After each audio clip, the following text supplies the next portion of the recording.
I'm Dev, your host for this session. We have some of the most successful entrepreneurs and corporate leaders on our panel today. First up is Sachin Arora. Sachin has over 17 years of experience being a technical evangelist, a big data expert, and a strategist. Currently, Sachin is overlooking analytics, AI, and big data at KPMG India. Welcome, Sachin. Thank you. Then we have Sairee Chahal. Sairee is the founder and CEO of Sheroes, an all-women's networking platform with over 15 million members. Being a board member, an entrepreneur, and a faculty member are only some of the feathers in Sairee's hat. We welcome you, Sairee. Thank you so much for having me here. A pleasure. And last but absolutely not the least, we have with us Sameer Grover. Sameer is a quintessential product guy and an entrepreneur. Currently the CEO and founder of Crownit, an online market research platform, Sameer has worked in various leadership roles in healthcare, technology, and cloud telephony. A very warm welcome to you, Sameer. Thank you for having me over. Thank you for being here. Before we get started, here's a message to our viewers. If you have any questions for our panelists, please post them in the comment section below and we will do our best to answer them. But that is not all. The 5 best questions today will win rupees 500 Amazon vouchers each. So without further ado, let us jump straight in. Sachin, why don't you start by telling us something about what you do and what it took for you to climb that corporate ladder? Sure, Devendra. So first of all, I want to thank you for inviting me for this event. I am currently leading the analytics, artificial intelligence, machine learning, big data practice at KPMG in India. And prior to that, I was heading analytics and big data for Amazon Web Services in India. So I think the success mantra A is hard work and B is sharpening your skills. So I was fortunate enough early in my career to figure out my skill around data and analytics, and I kept on sharpening that with almost like 2 decades, a little less than 2 decades of experience. That has been, I think, the mantra to grow. Awesome, thank you. Sairee, the question for you that we have today is, being the founder of an all-women's networking platform, how has been your journey so far? And what are the challenges that you face while building it up? Absolutely. So thank you for having me here. And look, I think the journey of building Sheroes has been extremely satisfying to begin with. And of course, I think it's also been a big learning experience. It's a steep learning curve. And that's what I think makes for great careers. There are 2 things that make a great career. One is range, in which you get to do a range of things and you can widen your skill set. But second is depth. And depth is really important in terms of being good at something that, especially in one field that nobody's as good as you. And building Sheroes has been very exciting because not only we're doing something that's highly impactful, we are also a beneficiary and part of a very big trend that's impacting India today, the smartphone penetration, growth of internet users. So when I first thought of Sheroes, there were less than 10 million women online in India. Today, that number is almost 300 million women online. When I started the company in my first business plan, I said, if we get to 1 million women, we'll be very successful. Today, we are 20 million women and we want to get to 100. So obviously, it's been a journey like, absolutely unimaginable at the beginning of it. But obviously, we've stuck to it and we kept sort of working at it. And a lot of relentlessness, but I would say it's one of those rare opportunities where you can make a deep impact, but also create something of long-lasting value to all shareholders. So, yes, absolutely thrilling, and grateful for that. Wonderful, Sairee. Thank you for sharing your experience with us. Sameer, you have worked in various leadership roles in healthcare, technology, and cloud telephony. What has been your mantra to success? Thanks for having me over. Really appreciate it. And great job you guys are doing at Sunstone. So awesome. Thank you. Thank you. I was actually making notes before coming in. It's like, baat kya karunga main? So, I was just thinking that, what? I changed my career 5 times in last 20 years. And so I'm a civil engineer. Okay. And I'm started with health tech, then moved to health tech, then cloud telephony, then marketing, and now market research. I worked in 3 countries, and I worked in companies having 30,000 employees all the way down to 3 employees. So I figured that, what is it that, and I talked about this before also with you, what is it that, really excited me all the time and kept me going was, I think, everything I tell my teams every day, which is passion, perseverance, and patience. These 3 things always have been the key. And I think Sachin and Sairee would, and maybe Div, you also would agree that we have come from dial-up internet all the way till smartphone. When Sairee was saying smartphone, I was like, yeah, I remember dial-up. So we've seen all of that, and here we are, and making successful careers. And thank you for having us over. Yes, definitely there are secrets all of us have, formulas all of us have. Hopefully we can contribute to people who are listening in. Wonderful. Thank you, Samir, for that wonderful introductory speech. We started receiving questions from our audience now. The first question that we have is from Vedshri. The viewer asks, how to grow in corporates and work simultaneously while learning? I'll leave this question on the floor. Whoever wants to pick it up can pick it up and answer it. Okay, I'm going to take. Okay. All right. So I think taking a cue from what Samir said, one, you have to outlast everyone, which means you should think long term, and your career is not a sprint, it's a marathon. So don't tire yourself out, and invest in things that compound. What are things that compound? Your knowledge compounds, your skill compounds, and your relationships compound. And the most important thing, I think, is your ability to outwork everybody else. There are very few people in this world who can work really, really hard and consistently over a period of time. And great careers are really a function of, a lot of this. So some really stellar careers like Bill Gates, but also careers within, nearer home Tata Group companies, or if you look at women who've made it at the top, women in banking. And I think stellar careers come out of people who take a long-term view, but work on it every single day. And really never give up. Ultimately, you have to get up, dress up, show up every single morning. Some days will be great, some days won't be as great, but you still do the same thing. Great, thank you so much, Sairee, for that answer. The next question we have is from Devesh. Devesh asks, how should I boost my CV while working? Samir, would you like to field that question? Boost my CV while working on the job. While working with Devesh, definitely a few important things when I am looking at CVs. And I'll give you a secret here. It takes 10 seconds to review a CV. Dev knows this. So very importantly, your accomplishments, which are clearly in alignment with your role, should come out very clearly in your CV while you talk about your role, and make sure it is quantitative in nature. As much quantitative would be good. Even if it is, your company does 1,000 crore of revenue and you contribute 50 lakh, and that's what you're proud of, put it out there. Every time you do a training, everything you have learned, any certifications as you go along, definitely have to put out there. Best employee, best project, all those things need to be put on your CV.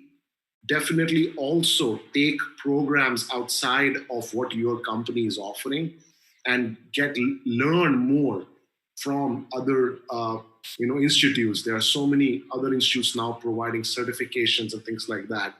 That definitely adds to your CV.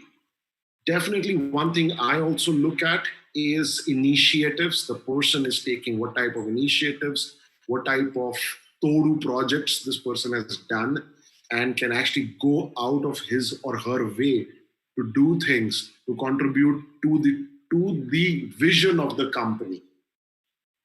So those things definitely I look in the CV.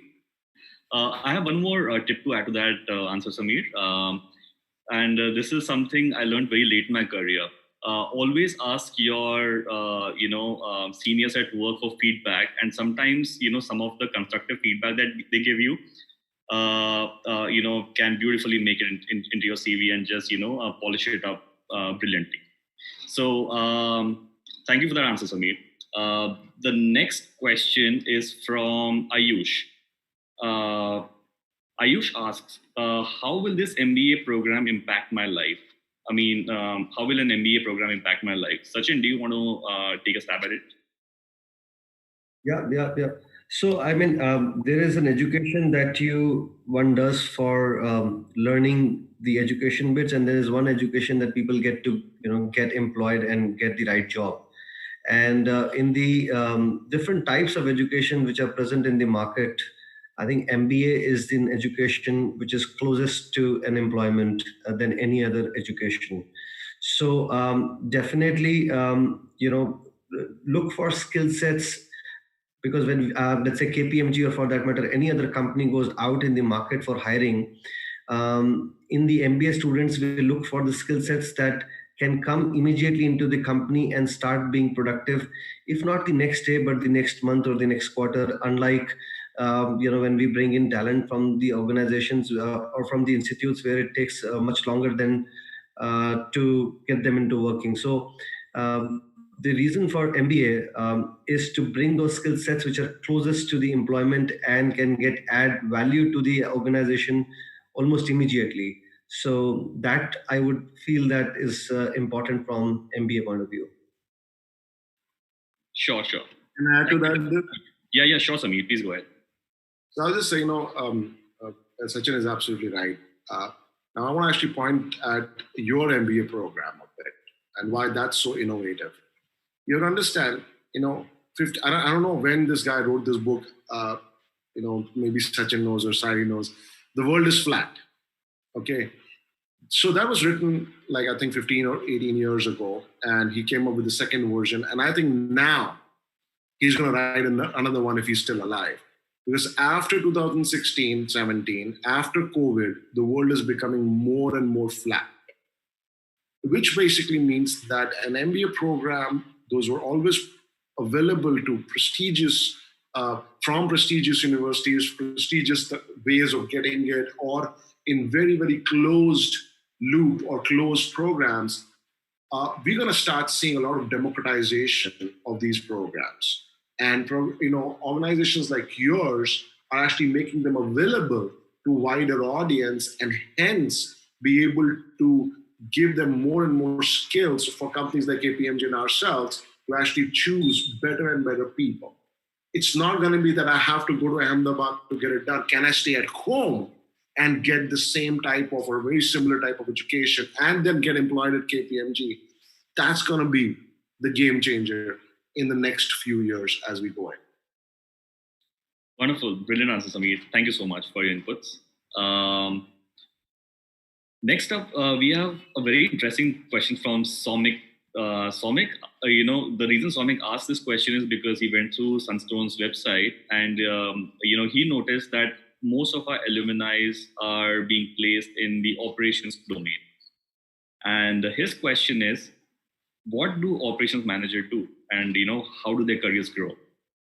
I will leave this, as an open-ended question. Please feel free to jump in and answer, guys. So let me take this. Okay. I want to take this question with a live example. Okay. We're actually a tech company, and but at the same time, we are also a recruiter at Sunstone. So I want to share something that's really relevant here. So we used to get Sunstone interns to come and work with us, and what these interns do is they basically start working on teams on their objectives. Okay, so business teams, data science teams, community management teams, sales teams, events. So what are operations? Operations are things that need to get done in a company on a day-to-day basis, or on a quarterly basis, or on an annual basis. It is the science and the art of keeping things running smoothly and efficiently and effectively. So we have a business called MARS, which stands for Managed Remote Solutions. We work with very large clients, and some of that business is now led by Sunstone Alumni. So what do these students do? They basically run deliveries for clients. That's operations, So if you are not selling and if you are not coding, then operations is really the heart and blood of any organizations. It means following systems and processes that a company needs to ensure to make sure things are done on time, expectations are met, and we have a lot of Sunstone alumni who started as interns and are now project heads, or actually account heads, or even the head of this business is a Sunstone alumni. So this is a really core role that sits at the heart of the organization and gets all the work done from a day-to-day activity point of view. And operations is a great role because it's a general management role. If you're an operations person, you have an opportunity to actually go and become a CEO as well, because you know how to run a large operation, you know how to run an organization, you know how to run a team, you know how to run expectations on numbers, KPIs. You're basically an efficiency hawk, and any organization that does that well is a great organization. Some of the best brands we know, Amex and Citibank and Genpact, they are large operational organizations.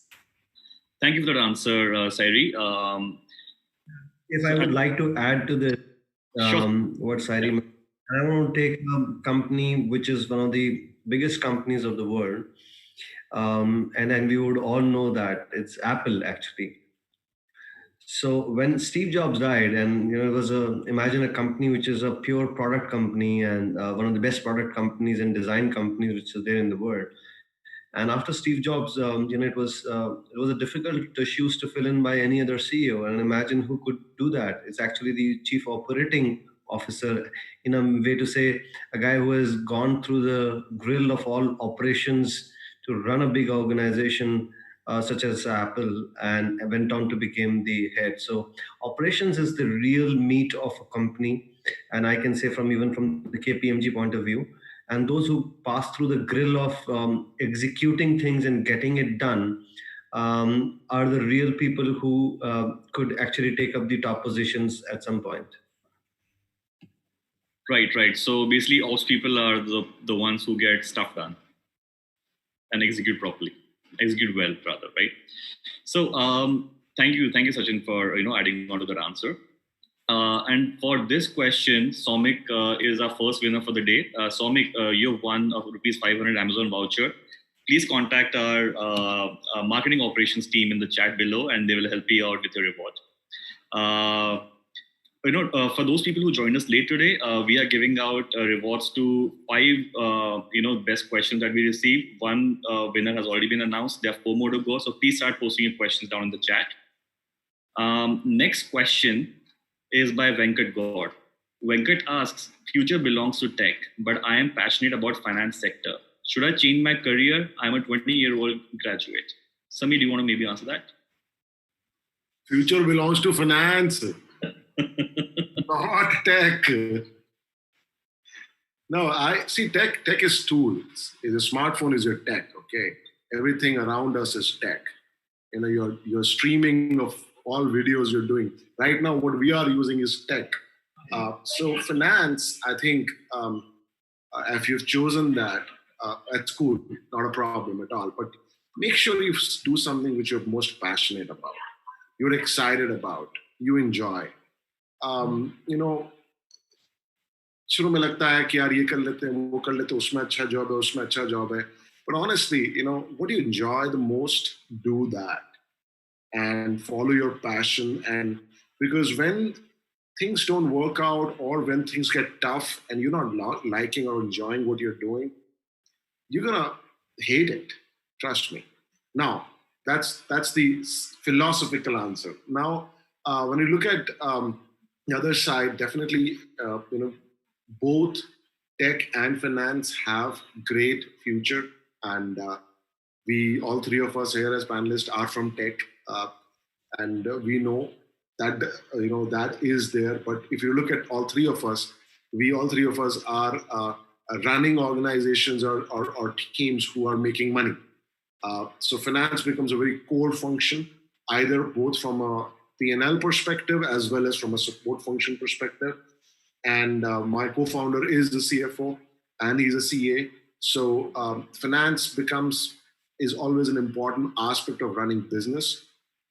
Tech could be used as a tool, tech could be used as a product.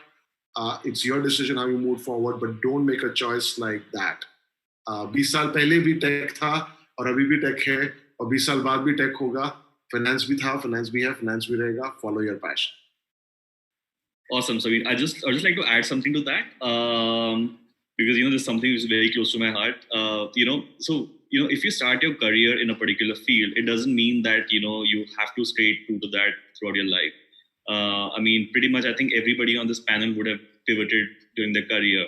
I started my career in Bollywood. Then I started, then I moved to finance after I graduated. Then I started making video games, and now I'm here working for mainstream technology. So, don't never think that you're restricted by where you are right now.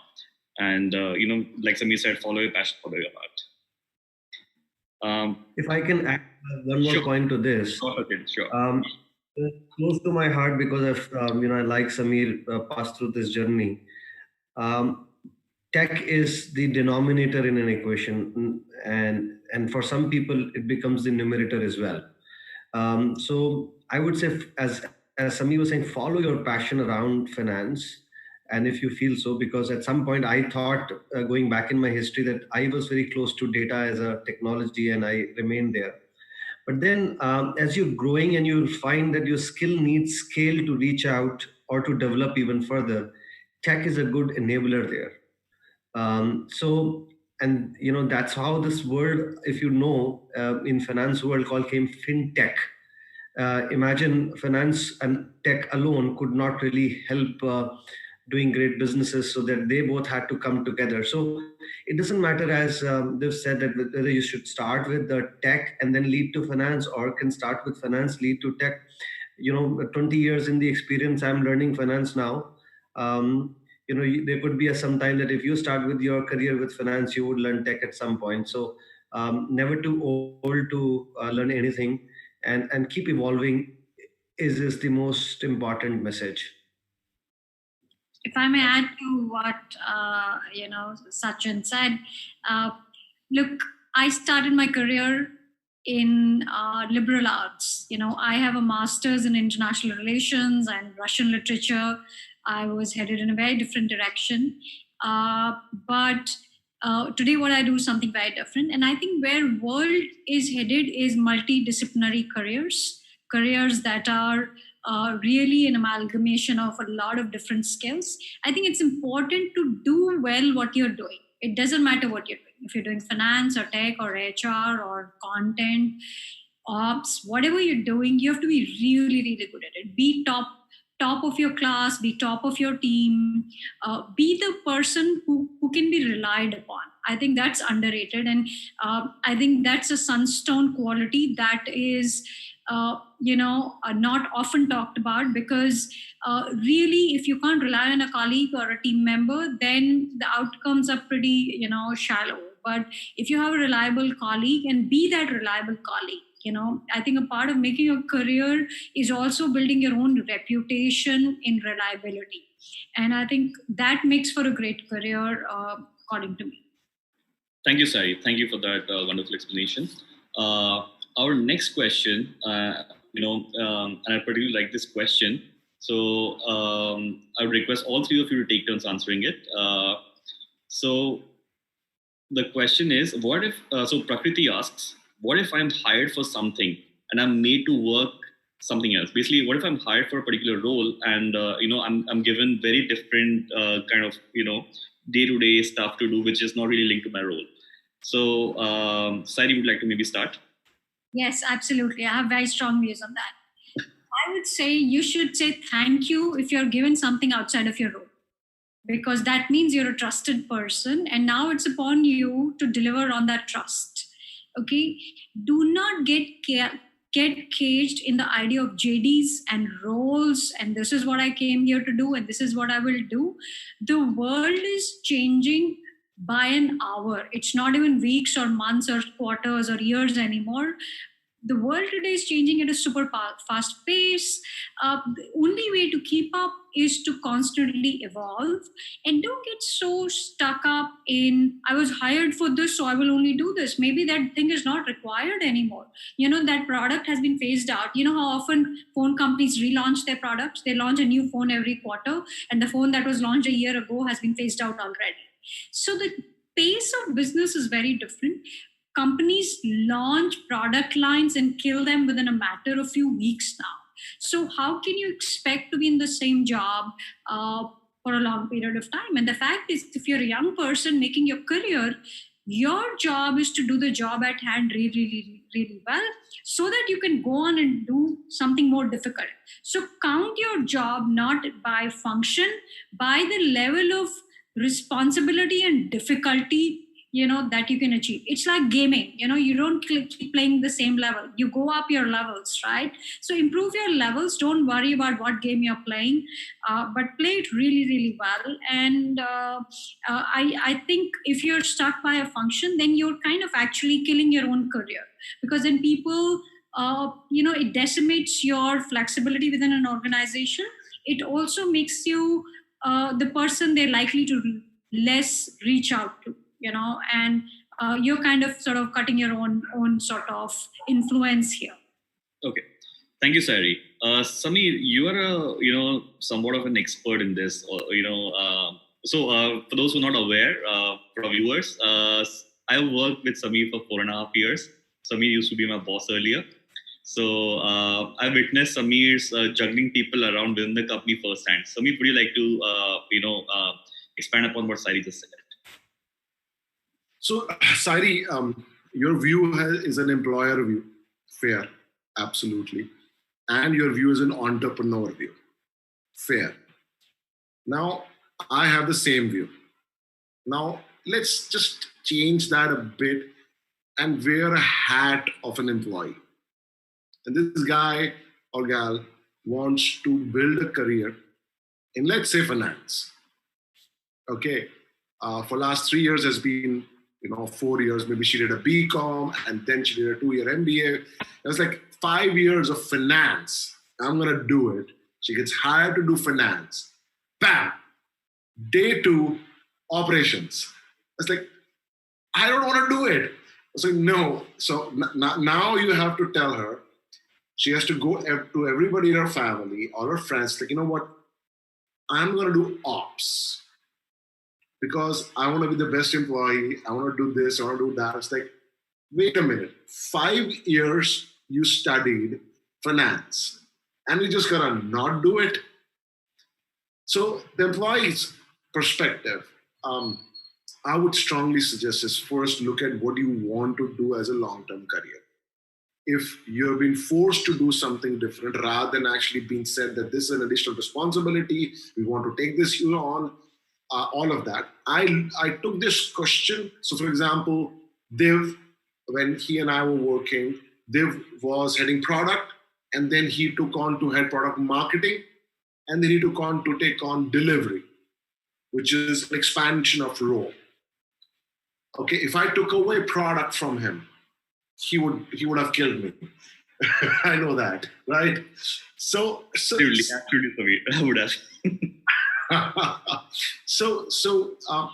So make your choices then.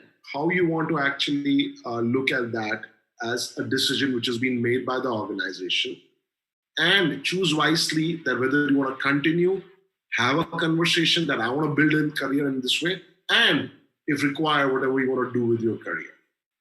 I would strongly say, you've started a career in a particular way, stick to that.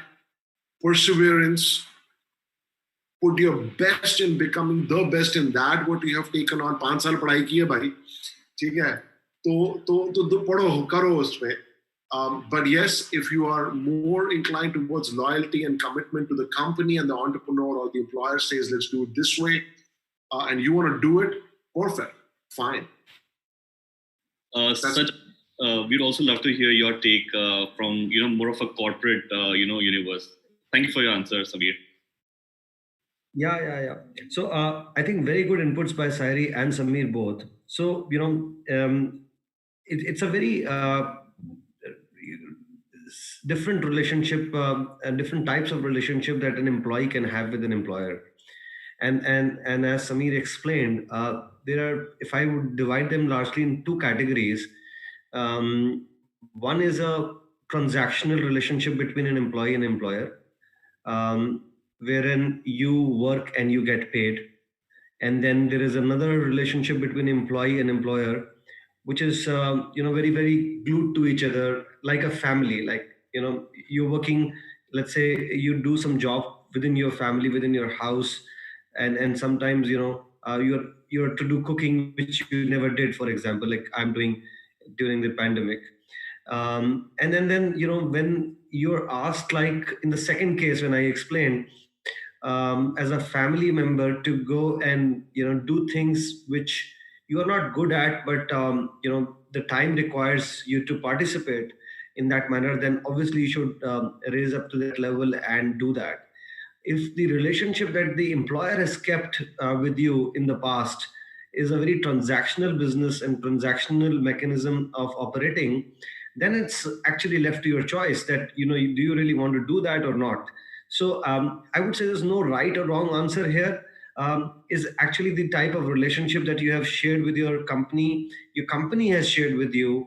If you felt like you've been working at home or felt a giving your family member, then obviously doing any type of work is not a problem. I remember when I was a core techie, worked at Yahoo and technology space. And then when I moved on to another company, Oracle in between, and I had to pick up some business roles, and it was completely an uncomfortable state for me. And I was not able to connect with those ideas and thoughts, and because that has never been something that I've been doing. I remember it was very difficult early upon, but then I realized over a period it has really added value to my character as a candidate for something doing even bigger. So I took those learnings because that organization kept me as a family member, and I also kept that relation that way. So find out your relationship with your organization, and if you feel like home, if you feel like participating, and it's not transactional, go do it anything that the company may want to do. And at the same time, companies tomorrow may come back to you that what do you want to do. So I think keep it in a relation-based way. Yeah. Thank you, Sachin, for your inputs. Next up, we have a question from Renu Taneja, and this is an award-winning question. Congrats, Renu. You won ₹500 Amazon voucher. Please contact our team in the comment section below. Renu asks, can any housewife do an MBA in marketing course? Sairee would like to answer that. Absolutely. So look, any housewife can do anything she wants. Okay. And if it's a marketing course that you want to do, or it's an MBA or an MBA in marketing, you should go for it.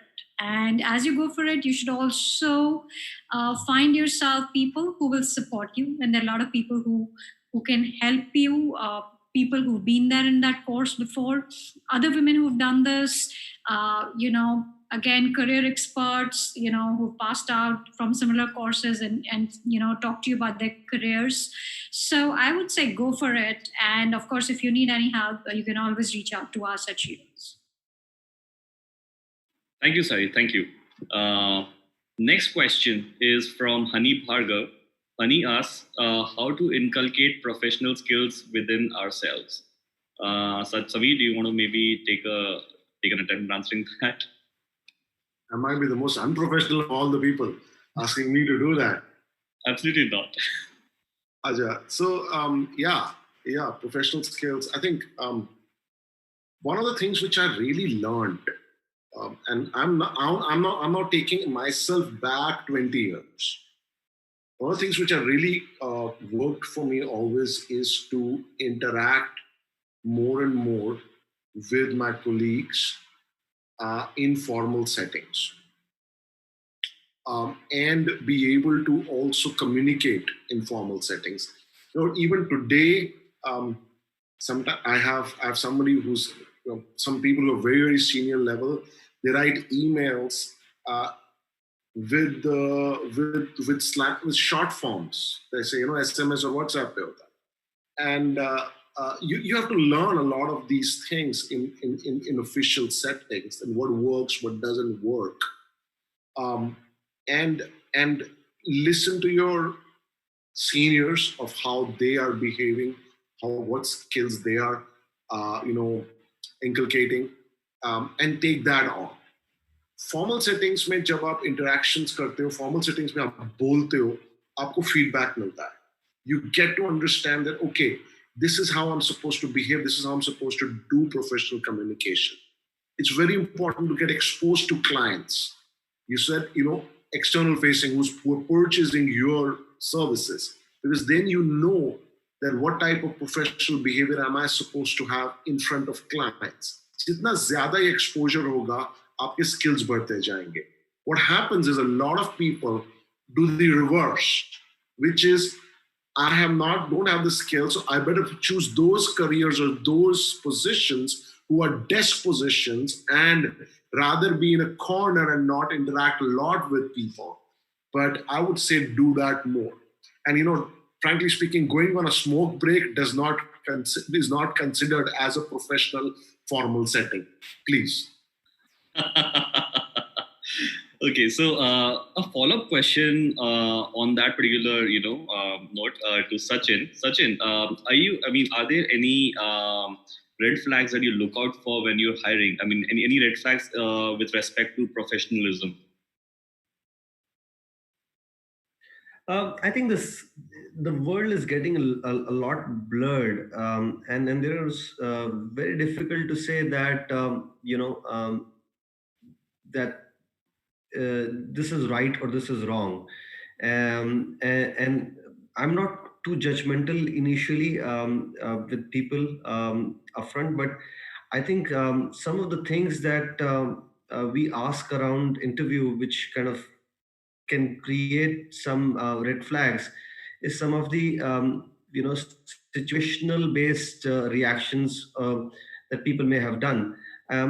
For some great interview suggestions, I would actually recommend everyone to go back and read the 14 leadership principles at Amazon. I know being an ex-Amazonian, I would say that, but it's actually those all 14 principles are great principles to have them. And the interview process at Amazon revolves around those 14 leadership principles, having hired so many people and gone through myself through that interview process. So if I look in all very positive and rosy answers is something which is a red flag for me. We want to test people for their endurance and humility, and accepting that in fact there were situations where they could not do the best, and sharing that with their employer actually creates a lot more trust that they think that it will. So I clearly remember anecdotally that one of my rounds at Amazon went really very bad, because the type of questions that were thrown upon me were all negative questions such as, what was the worst time that you were dealing with your manager? How did you deal with him? What was the best time? What was the worst time that you had with a client on a particular job? And all those questions made me answer, all realistically bad situations. And at the end of the interview, I really felt that I did not really give a good interview. But later on, when I got hired and I was speaking to that employer, he told me actually that was one of your best interviews, because you were so honest and upfront on sharing all of those points. So be yourself. Don't make up to make look good all the time, because as employers, we understand and appreciate true things coming out of that interview, because interview is technically a few hours conversation, and the more rosy thing that comes out, seasoned interviewers would know that it's most likely Right. planned one and real one. Correct. Thank you, Sachin. Thank you so much for that question. Yes, okay, just want to add to that. So Yeah. good person, but three things I look out for. One are jumpers. Jumpers are red flags. What I mean is that every 1 year changing jobs. They are red flags. It's like, chhod do. Like, so bura gana bhi nahi hai, theek hai. Second, well, in the interview is happening, you can make out that someone is lying. Right. Those are big red flags. Right. And thirdly, when the guy complains or the lady complains a lot about their employer, their boss, it's just everything is a complaint. Mm-hmm. These things are red flags. Very, very clear 3 red flags for me when it comes to hiring. Awesome. Thank you, Sameer. Thank you so much for that. There's one particular question which we are seeing being posted repeatedly, and that's the question for Sairee now. The questions about job opportunities, during this pandemic. Sairee, how are things looking right now, and how do you think they'll continue to evolve in the near future? Right. So look, I think we all know, read the paper. We know that everybody's cutting down jobs. There are, all these big stories of, the economy being bad, which is true. But, out of every bad economy and every recession also come out some very interesting opportunities. So clearly there are certain kind of opportunities that are emerging. I think the nature of opportunities that I'm seeing now are more entrepreneurial because companies are looking for more outcomes than before. So if I was to say one skill you could build up during this time, it's sales. Everybody needs to ramp up their revenue, and sales is a good skill to build on.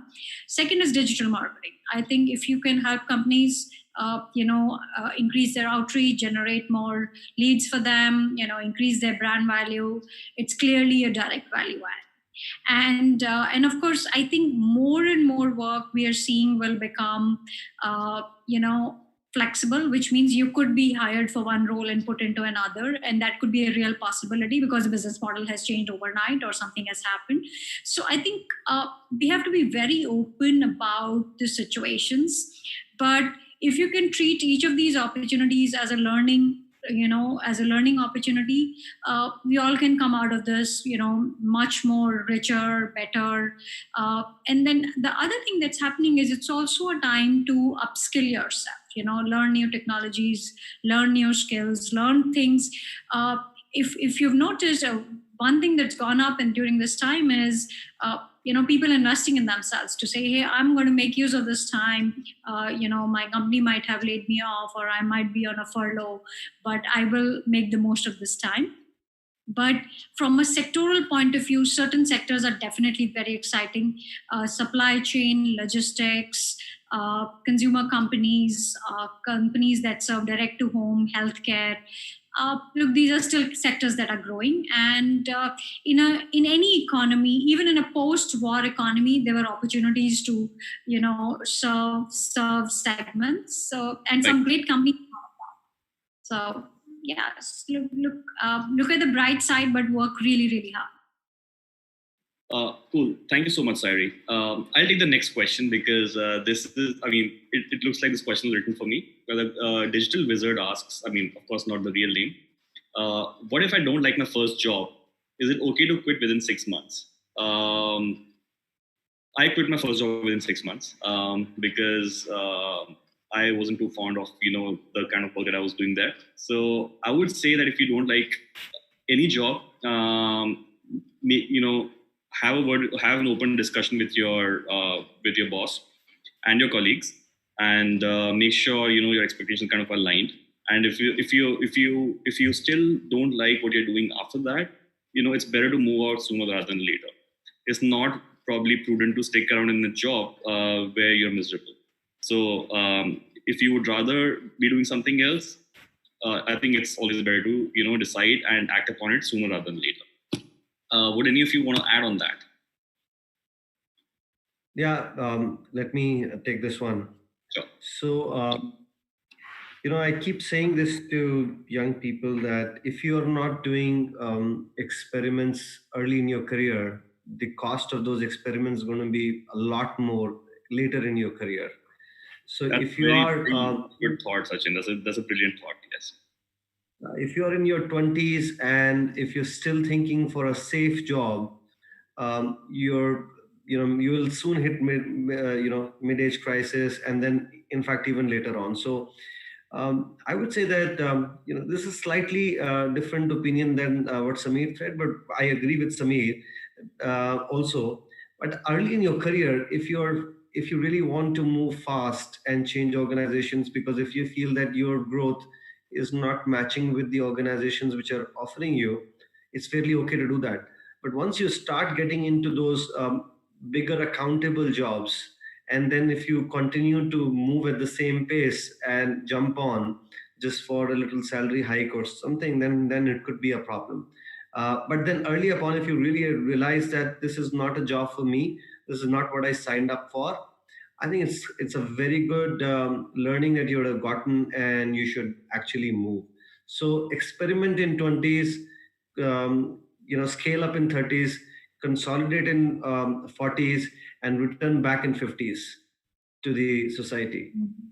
Very nicely said, Sachin.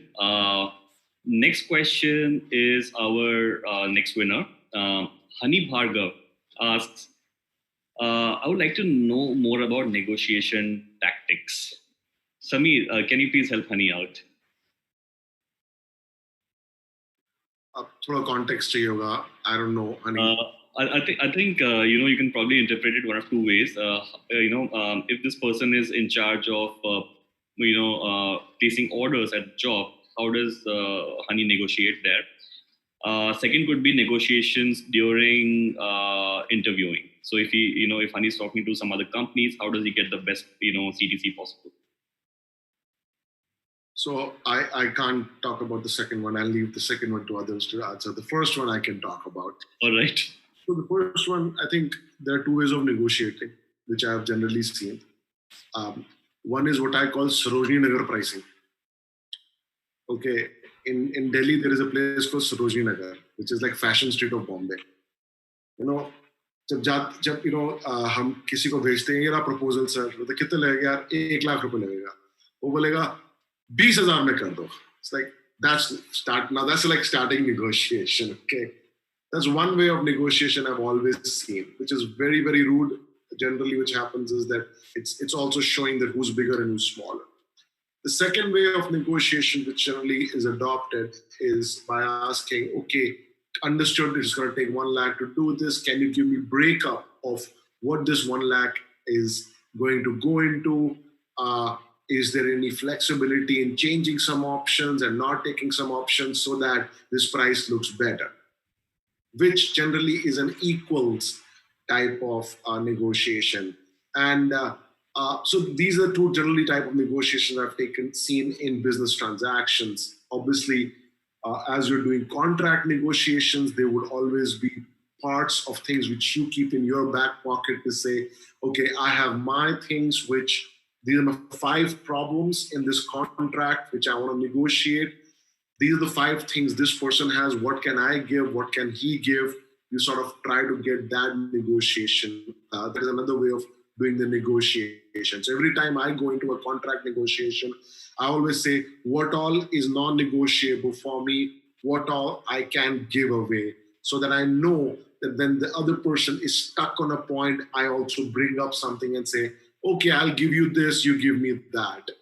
So there are different techniques of doing negotiation on pricing, on contracting, on rights, on privileges. A lot of, I think Sairee and Sachin also do that every day when it comes to negotiations. It could be vendors, it could be investors, it could be any type of partnerships. Other part, which was the employer negotiation, I hate doing that. So I don't know. I don't want to answer that one. Sairee, do you want to maybe take that up?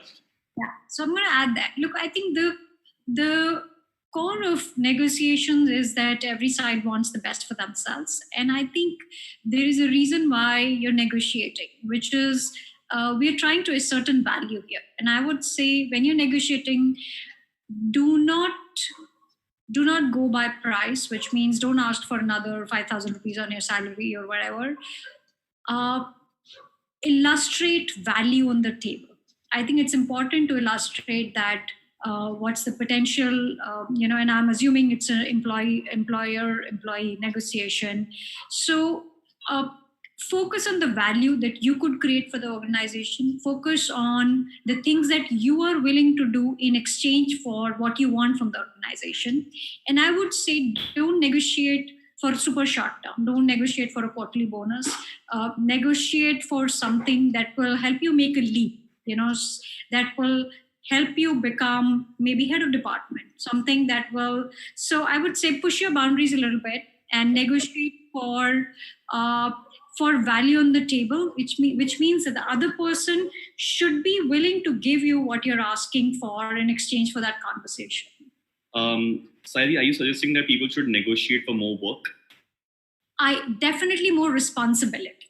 So look, companies want people who can shoulder a lot more, right? It is never the case that companies want to pay less. The reason they want to pay less is because they don't view you as somebody who's adding value or somebody who's shouldering a large piece of the work. So I think somebody who can take on more responsibility, whether it means more leadership, more reliability, bigger canvas to work on. And I think most of us who've made any success in our careers have been able to do because there was a demonstrated value at the table. And sometimes your value gets recognized later than what it should have. But over a period of time, it all evens out. No good employee goes under rewarded. All right, thank you so much, Sairee. We are, coming towards the end of the webinar, and we will take 3 more questions. So, guys, if you still haven't asked your questions, please post them down below. Sachin, sorry, were you saying something? Did I cut you in?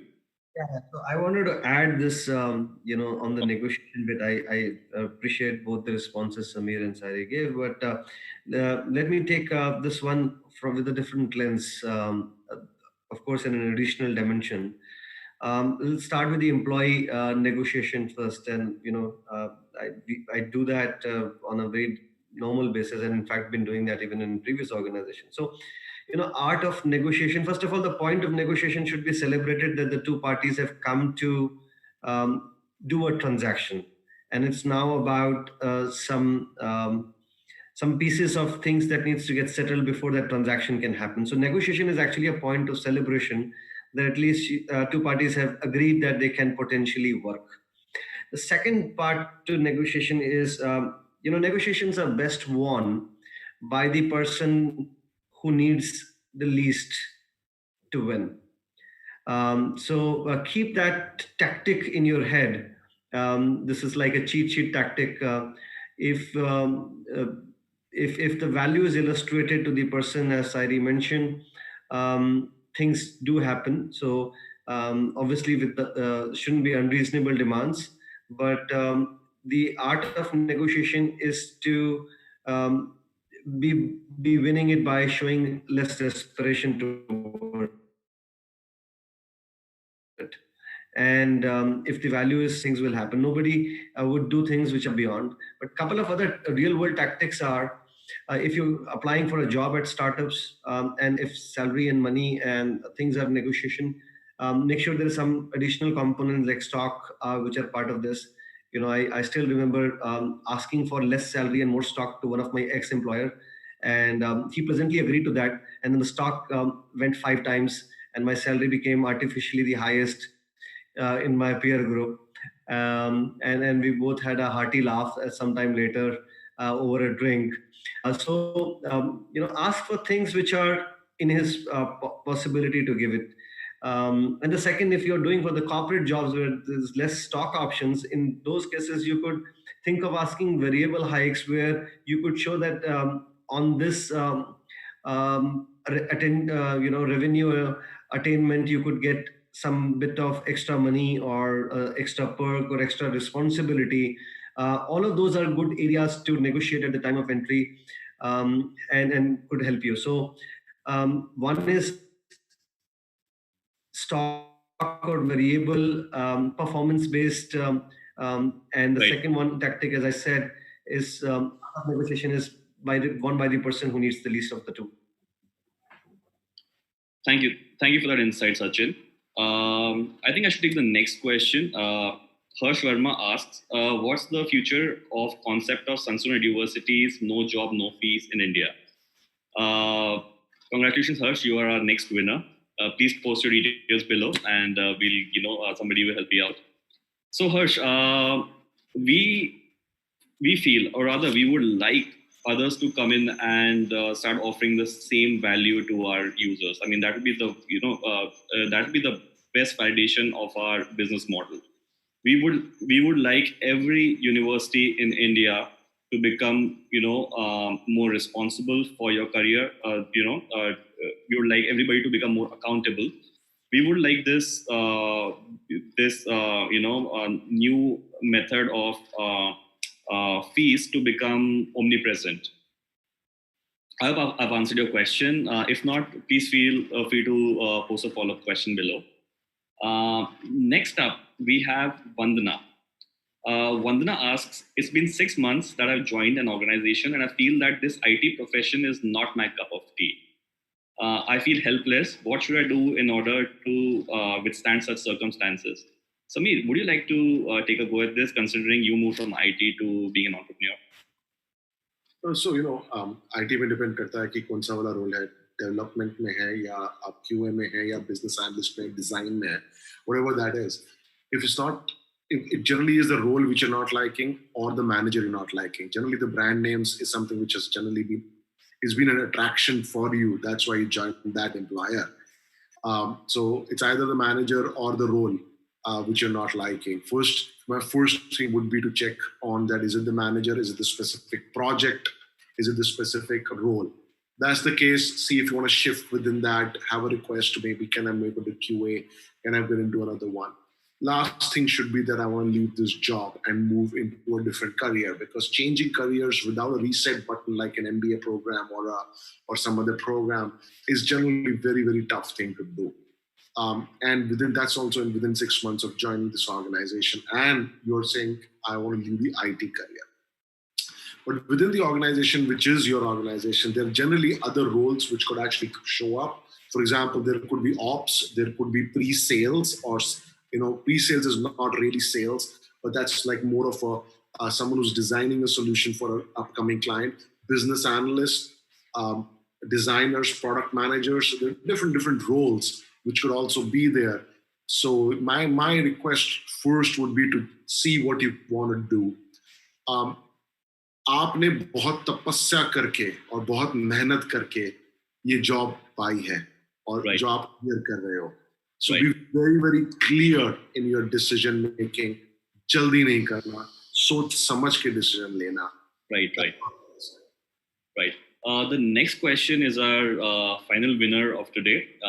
Anvesh Reddy asks, Sir/Ma'am, the knowledge which we gain from internships is different from when you actually take up a job. Is that the case, and would that be helpful to us? So basically, this person wants to know how different is the knowledge that you kind of absorb while you are interning, and would that knowledge help out in the actual job? Sairee, since I think you had a lot of interns, right? Would you like to take that up? Actually, in our organization, interns do very well. In fact, we have had interns who have gone on to become product managers, who have gone on to become sales managers, who have gone on to set up new business lines for us. And we get a lot of interns in all our departments. And so we're a very young people's company. In fact, our recent intern is only 18 years old. He's a first-year college student in design in US, and he's interning with us. So, look, I think it's important to find out where you're going to intern, and what are you expected to do there. Look, the traditional, image of an intern is fetching coffee, and that's mostly in US cereals. But the truth is, in reality, interns can do a lot, and your internship can be a very, very fruitful experience. Okay, I'll give you an example. Yesterday, we rolled out an offer letter to somebody who came in, as a backend engineer, and today she's joining our backend team as a full-time engineer. right? There are people who joined in our ops team who have gone on to become project leads or team managers. I think your internship needs to be a real experience. So try looking for companies where you are going to do real work, and mostly startups have this space where they want interns to do real work because they're always in a crunch, and that's also a great opportunity. I started my career as an intern. I want to tell you, I interned for all 3 years of my graduation because I would finish my class at 3 o'clock and work till 8 o'clock and then come back to my hostel. But that 5 hours of work every day gave me so much of experience, and it was a real internship. So look for real internships, and your internship can become a real job. In some cases, your internship will mean just writing a report or submitting a project or just doing some lame data work. Try asking your future internship employer, what are you going to do? And ask them for a specific project, and chances are they will give you one, and then work hard. Thank you so much, Sairee. I know I said 3 last questions, but we've just received some follow-up questions and one question specifically for Sachin. So just please bear with us for like next 5 to 6 more minutes. Simran asks, how to start a career in corporate as a fresher, because everyone wants an experienced person. So as a fresher, what will we do? Sachin, do you want to maybe take that up? Yeah. So, and I think, this is the most difficult part of the career as one starts, is, what should I have for an employer to hire me without an experience? Because experience thereafter becomes a very important question in all interviews. So, my suggestion and what I look for in people is very clearly skills, and skills beyond what you've been taught in the college or by your own self. So whatever job or type of job that you're trying to apply for, or you have aspirations and endeavor to get one, use your at least the last year of your college degree to really build up those skills and try to get some certifications around it, and be sharp on those, so that when an employer comes and talks to you around those skills, you have them ready, and you have a proof of being good at it by an individual Right. assessment company. So that would be a very, very plus point to get one up in the early in the career. Right. Another question for Sachin. So there's a user who's in data sciences, and this person wants to start his own organization. So do you have any advice for a budding entrepreneur who's currently a data scientist? Wonderful to see entrepreneurs attending this webinar, or budding entrepreneurs attending this webinar. I'm sorry, it's not a he. The person Ashima Gogia. Oh, okay. So it's nice to hear this kind of a question here. The type of work that you're doing, it's important to first bring in a business aspect to that learning. So when you work for organizations early in your career, you understand that technology needs business is an outcome that businesses drive for. Technology alone is not a business except for the few tech companies which are way far mature. So try to bring in that personal business value by spending some time in organization to see what kind of contracts, what kind of lease out job that happens from one company to another, and then work backwards from there to see whether you have capability to deliver those or not. So and sometimes this kind of learnings can be best taught by some early failure. So not that I want to discourage you or would tell you that it was going to be a failure. It could actually end up being a great success, but try to figure out what the market offering is, and then work backwards from there. So the best way to do that, and I keep saying it to my team even in KPMG, that if we want to launch a product or a service, let us write a press release of that right now. When you write a press release, something that is going to come in future, when you're going to write a document detailed enough about your business activities that you want to do, what would be your go-to market, how would you develop the product, what would be your offering, what would be the service offering, and try creating some visuals around it, then you should start building upon it rather than enthusiastically saying that, I want to build up a company and I should. So try writing a press release of your business and launch of that. Try writing the business plan, not in a PPT, but also in a Word document. Ideally, Amazon coming in from there writes about 6 pages of document for every strategy. So write those 6 pages in a Calibri Phone 10, which is very small, and then you would know how detailed and thorough are you to start that business. So, and if that is coming along convincing enough, you should actually start business. But till the time that you have that kind of maturity, you may want to keep your curiosity quotient high and learn from either existing organizations or your colleagues and friends around. Thank you so much, Sachin. Sairee, do you want to add something? I think you trying to see. So I want to add something. Look, one way to sort of become an entrepreneur is to become entrepreneurial. So if you want to start a business, start by bagging a project first.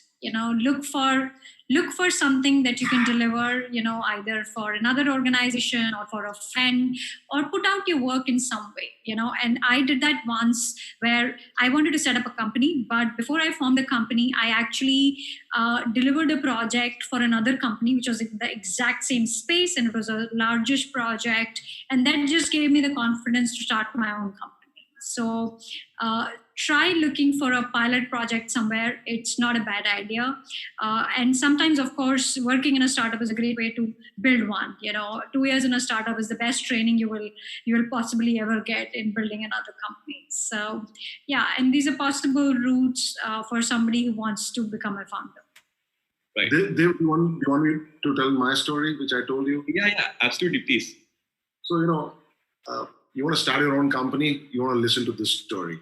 I graduated with a human being, and everybody knows that person really well. He and I graduated from engineering college at the same time in 1998. I said, मैं America जा रहा हूँ, नौकरी करूँगा. He said, मैं अपनी खुद की कंपनी बनाने वाला. मैं तो पागल हो गया. Then yeah, I'm going to start my own company. Obviously, we have common friends and all, but that's how I came to know. So he started his own company back in 1998. I went to US. घूम फिर के मैं 15 साल बाद अपनी company बनाने के लिए आया. तब तक वो एक बहुत ही बड़ी कंपनी बना चुका था, मल्टीपल कंपनीज बना चुका था. उस इंसान का नाम है विजय शेखर शर्मा, पेटीएम का.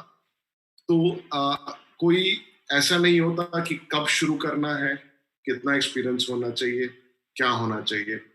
अगर कंपनी शुरू करनी है, कर दो. जिस तरह से सचिन ने बोला, I think it's perfect.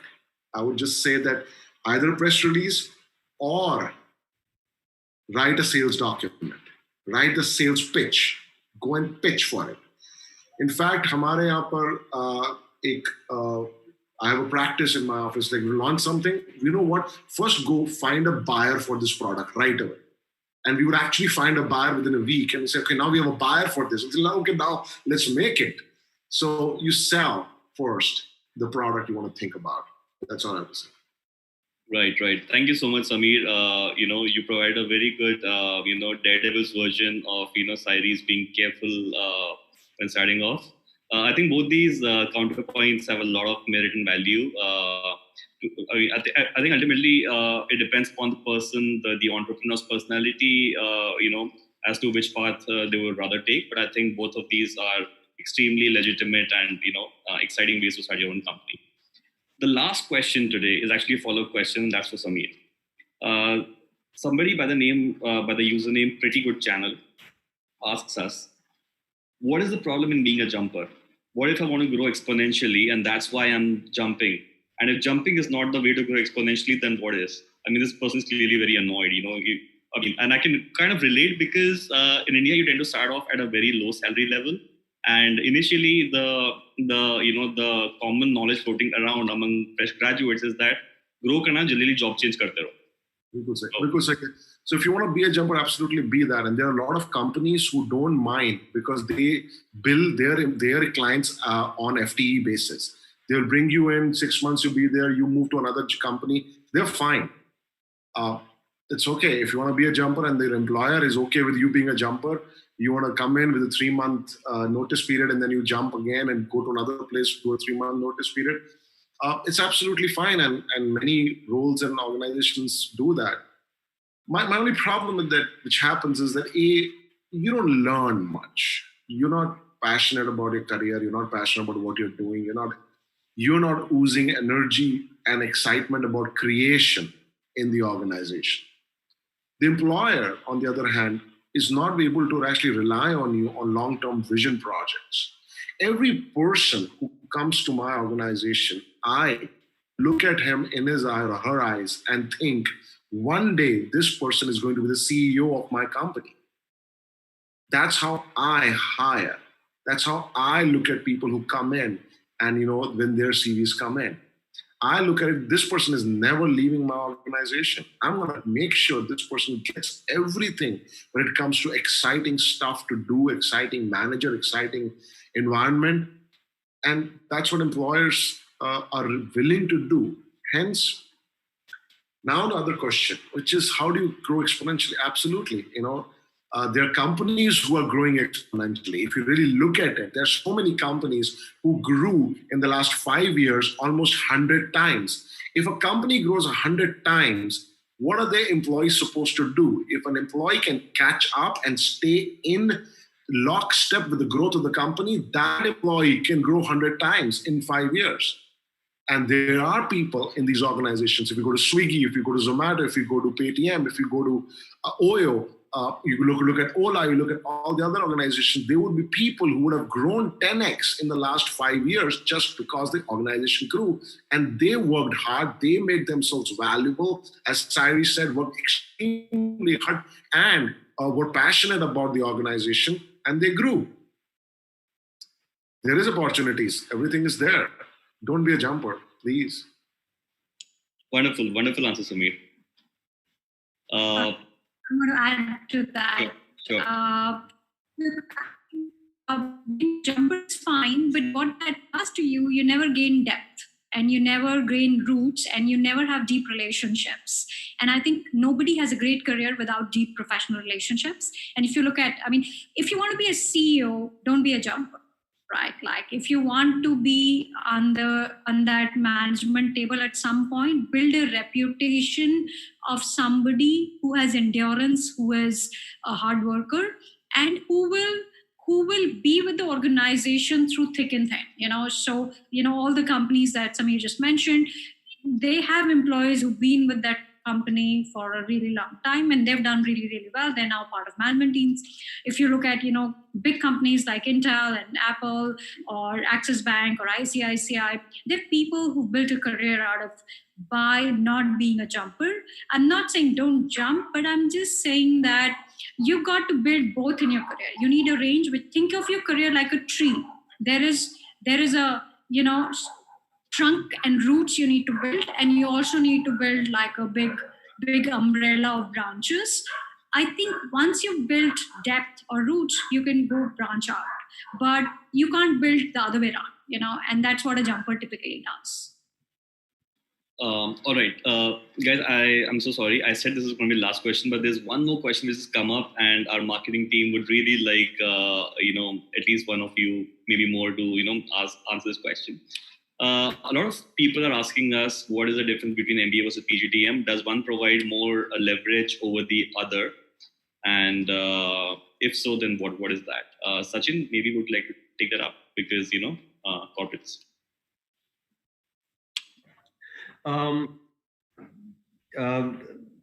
For me, there isn't much difference between the two. Is from my personal opinion. I usually go with the candidature than with the broad set of degrees, but it's an open and debatable question. In my personal opinion, I don't really have a preference to one over the other. I would take that as my point of view, which is maybe a unique one, but happy to hear maybe Sairee or Sameer's view on this. So, are you basically saying that it doesn't matter whether you do a PGDM or an MBA? What matters is what you learn during the course. Of course. So what I really look upon is definitely a post-graduation and the skill set. Right. And when the skill set are towards what I can use on a immediate basis, that is where I gain confidence that I must hire this candidate. So focus on the skill.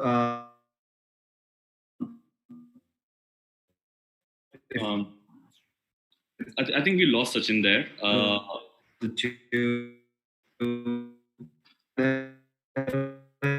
That's why I really like the Sunstone program, employment and work that people. Okay. Thank you, Sachin. Thank you. Just to summarize now, so basically, what would be three, bullet point advice that you would like to give all MBA aspirants watching this webinar? Sameer, let's start with you. 3 bullet pointed advice. Advice in 3 bullet points. Just trying to keep it short because, I think we have overshot our time by quite a bit. Yeah. So first, I think perseverance. Every employer wants to see perseverance. Every teacher wants to see perseverance. Every human being in a relationship wants to see perseverance. Perseverance is going to be a super important thing. Secondly, compassion. We are in times where things are very unprecedented. So compassion is going to be a very important thing to demonstrate. And lastly, passion. Having a passion and knowing what you really like. मतलब जो पहली चीज अंदर से आती है ना, यार ये करना है. Know that. That's super important. 3 bullet बोले थे, बोल दिए. Thank you, Sachin. Thank you. Sairee, would like to take that on next? Sure. So one is, of course, I think it's very important to focus on what are you feeding yourself. What are you feeding your brain, body, and soul, right? So I think, especially in this day and age when we are so cluttered with a lot of information, there's so much of, so I think making sure that you learn by picking the right resources and sort of stay tuned to, things that you really care about. So watch out what you feed yourself. I think really important. Second is, a little bit of what Sameer said. Are you willing to do whatever it takes? Are you willing to stick it out? Are you willing to be at it, even though it may not be, what it was in your mind?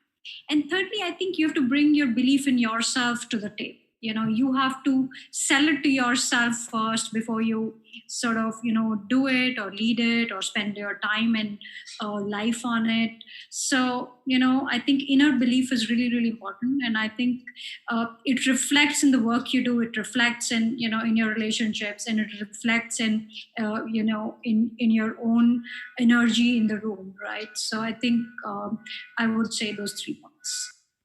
Thank you, Sairee. Thank you. Sachin, would you like to, end on that note? I'm not sure whether I'm audible now. In between my. Perfectly. Okay, wonderful. Yeah. So the first thing that I would say is work hard. Early upon in your career, if you're a hardworking person, sometimes intelligence is overstated or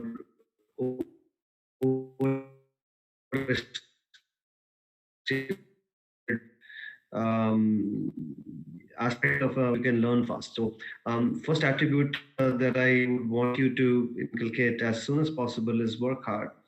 The second one is take feedback, close the learning loop.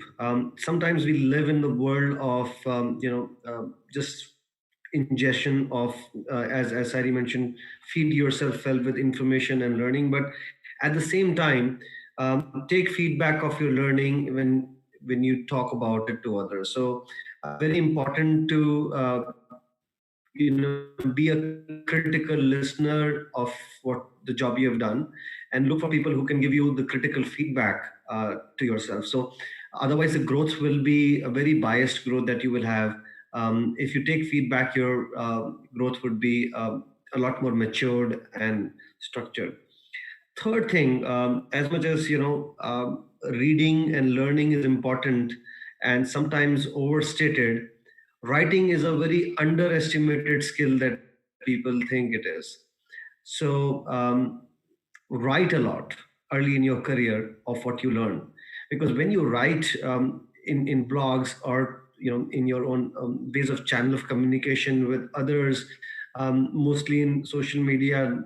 I'm not talking about Facebook or Instagram here. I'm talking about Twitter or LinkedIn here. Is when you mature your thought, because when a line of sentence could this is going to be read by so writing is an important skill. Sorry, I'm going to be going a little more than three here. The fourth one that I feel is have fun. Can't stress that enough. An important thing which yeah so have fun. So it's important that the because you'll be working hard, you'll be learning so much, you would be doing all the right things. It's important to have go and a break with your friends and party also. So just keep yourself a happy soul. A happy person have a lot of demands. A sad and unhealthy person has only one demand to get in the healthy zone back. So keep yourself fit, read a lot, take feedback, and write a lot. Thank you. Thank you so much, Sachin. I'd like to thank all the three panelists. Thank you, Samir. Thank you, Sairee. Thank you, Sachin, for being here with us. I'm sure our viewers learned a lot from you today. I certainly did. And thank you to all our viewers for joining us. We appreciate you being here, and we'll see you next week for yet another interesting webinar.